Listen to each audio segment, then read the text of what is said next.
Io mi sono accorto di questa sagoma per terra, ma così era buio, dunque non è così. Abbiamo visto, siamo scesi per primo, ma giusto, non parlavo altro, respirava, aveva un respiro insomma normale da quando ci sembra, ma non si capiva chi era o chi non era. Sanguinava dalla testa e anche dal naso, ma non si capiva dove o cosa. È il consigliere Giancarlo da Tos il primo a fermarsi per prestare soccorso. Lo seguono in pochi istanti il collega Andrea Beraldo e l'assessore Sandro Zampese. Stanno rientrando con le loro rispettive auto dal consiglio comunale quando a mezzanotte circa al varco Filippin vedono un uomo riverso sul ciglio della strada. Respirava, io ho tentato di dirgli qualcosa, tipo mi senti, eccetera, non rispondeva e quindi non aveva queste reazioni.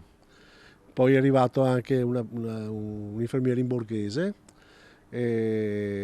e poi abbiamo aspettato l'ambulanza, abbiamo subito ho chiamato l'ambulanza 118. Una volta al Cafoncello l'uomo muore poche ore dopo, i sanitari informano la polizia, a muoversi è la squadra mobile guidata da Immacolata Benvenuto. A me hanno chiamato alle 3 di questa mattina, sono sceso da casa e abbiamo compilato il verbale dettagliato di quanto è accaduto. Due i fronti di indagine, il primo capire l'identità dell'uomo, 40 anni circa, probabilmente dell'est Europa, ma non c'è alcuna certezza, secondo ricostruire la dinamica e le sue ultime ore di vita. L'ipotesi principale è quella della caduta accidentale, forse dall'alto, dal passaggio pedonale sopra le mura. Effettuati i test tossicologici, nelle prossime ore sarà eseguita anche l'autopsia, seppure da un primo esame non sarebbe emerso nessun segno evidente di colluttazione né coinvolgimento di terzi. Il trauma cranico allo stato attuale sarebbe compatibile con una caduta. Il fascicolo aperto dalla procura è di tipo conoscitivo, quindi senza indagati né ipotesi di reato.